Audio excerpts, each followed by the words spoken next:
Can we lock down? How to respond to pandemics? My name is Cadence Michaels, and to answer this question, my partner Rishabh and I sent out a poll to University of Maryland students who were high school age during the pandemic in order to determine how the youth at the time encountered the lockdown and whether or not they feel as though it was effective. Our poll was a little bit skewed, as just gathering the identity of our respondents, we found that they were majority juniors in college currently, and were mostly around 16 years old when the pandemic happened. Our respondents were from Maryland majorly, as well as New Jersey, with a single respondent from Pennsylvania and one from Ohio. So most of our responses are more focused on the East Coast area. Along with their age and home state, we asked our participants about their political lean when it came to their media consumption. As Sivaramakrishnan described in India in 2011, long before the COVID-19 pandemic, there tends to be a sore lack of agreement in messaging from authority figures in epidemic narratives. Instead, various political, scientific, or religious leaders promote their own version of the epidemic and the best way to respond to it with little cohesion. There was a lot of frustration with the reporting and messaging during the lockdown. One respondent said that in the case of a new, upcoming epidemic, they would trust the CDC but with a grain of salt because of poor messaging during the lockdown. However, most responses indicated trust in reputable sources like the CDC and NIH and WHO for information regarding pandemics and potential lockdowns.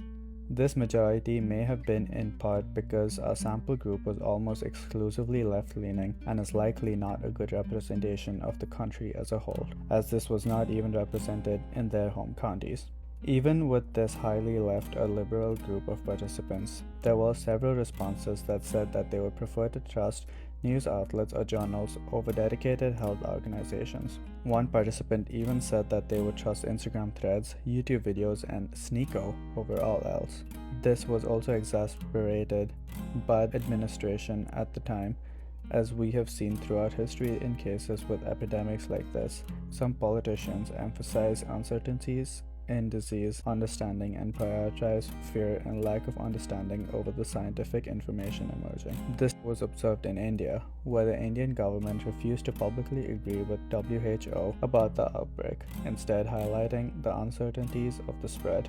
They did not prioritize the containment and specific solutions for the outbreak until they were pressured by foreign trade partners. This can be contrasted with America during the COVID outbreak in 2020, where one of our trade partners, Brazil, had their authoritarian president Bolsonaro dismissing the severity of COVID-19, instead advising his followers to self-administer chloroquine, a highly toxic drug, to combat the disease. We asked our interviewees if they felt as though similar messaging was being presented by American political figures during the pandemic. Well, I remember when Trump told everybody to drink bleach, which was so ridiculous. His entire administration sort of pushing that narrative. I knew people like online. I would see usually sort of older women, saying essential oils would help, or meditation or manifestation or something.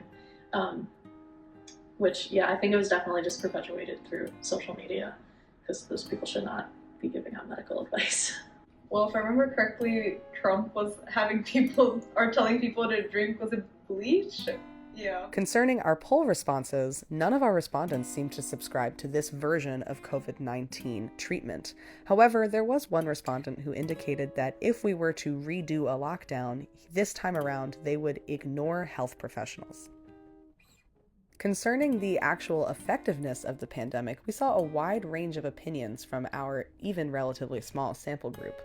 All of our participants agreed that the lockdown was necessary to a degree, with no one selecting a number below 5 on a scale of 1 to 10 for its effectiveness.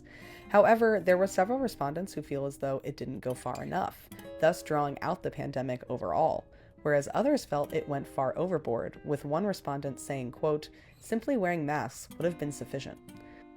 What did you think about wearing a mask? It was fine. I mean, it was a little annoying before I got the contacts, so with the glasses it used to fog up, but it's fine. Did you ever experience any issues breathing with having a mask on? I guess, it was a little difficult, especially physical activity stuff, like for sports, like fencing practice, we used to still have to wear the mask, and that kind of was a bit frustrating, but nothing too bad. I definitely did it because I didn't want to, contribute to the spread of anything, especially for people who were immunocompromised. But it was definitely annoying, especially when it got hotter out and it's all like steamy and uncomfortable. Senior year of high school, we were in person the whole time, we had to wear masks. And so by the end of the day, there would just be marks all over my face. But I think it was definitely preferable to like keeping the pandemic going. Similar experiences with masks were felt throughout the world, especially in areas with extensive pollution, where it was already difficult to breathe, and the enforcement of wearing a facial covering made this even harder. Whether or not to wear masks during the pandemic became a highly politicized and social issue. Although pandemics and vaccines have always been highly social, we chose not to focus on vaccination in this project in an attempt to limit the scope. But nearly every pandemic in history has been politicized. It's incredibly difficult to choose just one to focus on, but Ebola, for example, saw incredible risk exaggeration in the media coverage of the disease, with very few people ultimately understanding the actual nature of the disease spread.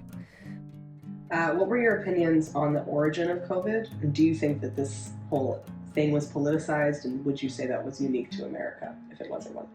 I would say definitely was politicized. Diseases can start anywhere, people make mistakes anywhere. The fact that it came from a country that a lot of people consider to be our enemy really just stoked the fire. I don't think that that's specific to America, but I think it is specific to countries who don't have a very socialized understanding of health. They have a very individualistic society, for better and for worse. And so a lot of places in Europe or in Asia who have a more communal understanding of health may have adapted it differently, especially we just went through like a big sort of xenophobic wave. So of course we're going to interpret anything bad coming out of another country must be, personal and vicious and some sort of terrorist attack, but it's an accident. I would say it was definitely politicized in the US. I don't know that it's unique to the US, but I do feel that in like other countries there was more of like a unified response of this is a problem and we're gonna fix it, and not this is made up and they're trying to get us. Both interviewees agreed that the coverage of COVID-19 was also highly politicized. As we can see with Ebola, once the US started presenting more media on the Ebola outbreak, this absolutely skyrocketed in comparison with international news coverage. 72% of this media coverage was including risk-maximizing messaging. This would include fear-mongering and extensive misinformation. When we look at the coverage of COVID-19 when it was first spreading in 2020, we can see that this was also heavily skewed towards fear-mongering, with the most common words in media presentation being fear, crisis, and death. Not a single article at the time breached into the good risk minimizing side of analysis, with vaccine being the only beneficial term that was seen widely reported in a lot of this media. So when we look at our respondents, we can see that from the beginning of the pandemic to the end, their fear of contracting COVID gradually reduced, with at the very beginning of the pandemic, several respondents indicated that they were terrified of contracting COVID-19. In the middle, it was relatively mediocre fear. And by the end, almost all of our participants said that they were cautious, but they really were not worried, with one even saying that they did not care at all about contracting it. So clearly, the coverage and the politicization changed how people were perceiving their danger from COVID-19. This change in opinion about the fear of contracting COVID may have also been influenced by the proportion of respondents who actually got COVID-19 at some point during the pandemic. The large majority of our participants did experience COVID-19, with 78.6% of them having contracted it at some point. However, even with this, and with feeling as though their risk had mitigated over time, also the majority of our respondents indicated that they would still follow guidelines if a pandemic was to occur and we were to enter another lockdown. This may be because with the majority of those participants who contracted COVID-19, almost all of them experienced mildly severe symptoms, with one participant even saying that they were more on the severe side of the disease. One participant who said that they would change something about the way that they responded to the pandemic said that even though school was canceled, they still had to work their fast food job, and looking back, they would just stay home during the pandemic. This may be in part because, as was explained by Duffy et al., the United States did not have any universal policy for hazard pay. The HEROES Act, which would have provided a pay increase for hazard pay Americans, was stalled on the congressional floor and never made it much further. Large retail corporations, like grocery stores, for example, did provide employees with hazard raises, but it was certainly not equal across the country, and this was all privatized. Within states, state workers also received some level of hazard pay, but this was far from equal state by state.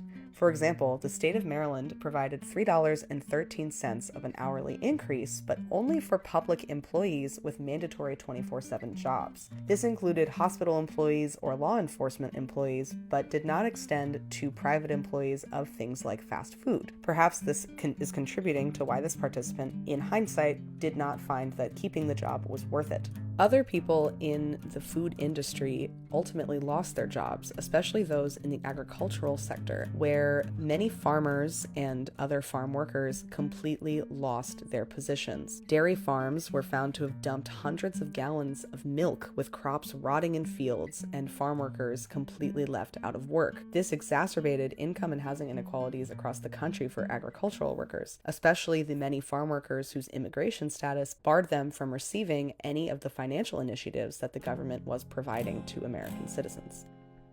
Did you have any teachers who left or lost their jobs as a result of the pandemic? No one that lost their job, at least not that I'm aware of. I had a teacher who took it as an opportunity to move to Massachusetts. Because I think her husband got a job there or something, and she was like, you know what, there's been a better time. Yes, too. My biology teacher, it was his second year teaching the first year teaching when COVID hit. So he only got a few months of normal schooling. He lasted another couple of years, but then got fired as I was graduating. It was not a good fit. He didn't really seem to know what he was doing. I felt bad for him because he really had no experience before that. And then also we had a music teacher and we had a vocal teacher, chorus and band respectively, and they combined it all recently into the music department with just the music band teacher. So that vocal teacher either quit or was fired, I'm not sure. Speaking of mandatory employees, healthcare workers were made to work and in many states did receive a hazard pay increase, but they were still very scarce to come by outside of COVID-related care, and even within COVID-related care. Between the limited number of healthcare workers, generally speaking, as well as the high infection rates that were among them, which ultimately decommissioned many healthcare workers for periods of time, severely reduced the ability to seek medical care during the pandemic. We asked our interviewees if they had any issues contacting medical professionals for their health. It was pretty easy to get a COVID test, even when you couldn't buy them in stores and you had to go to an actual doctor and get one. But I got really sick in December of 2020. Not with COVID, but we didn't know with what, and there was no way to get even into an urgent care just to check out, is it the flu or is it, mono or something? So I just wrote it out and never sought attention for it. My voice completely went away. I couldn't speak. I slept for 24 hours. I woke up, I did not know. I knew it was 8, but I didn't know if it was AM or PM, and I didn't know what day of the week it was. Ultimately, when we asked our participants if they would change their daily activities according to CDC guidelines if there was a new disease on the horizon that may cause a new pandemic, overwhelmingly the majority of them said that they would, with some participants saying the biggest thing they would do differently this time around would be to take everything a little more seriously. In conclusion, all of our participants generally agreed that the lockdown was necessary and at least somewhat effective in reducing the spread of COVID-19. However, only one of our participants indicated that it was perfect, with all others drawing some issue in either its execution or its presentation in the media. Hopefully, we will never have to encounter another widespread pandemic like COVID-19. But if we do, perhaps we can take these lessons from 2020 and refine our response. Thank you so much for your time, and stay safe.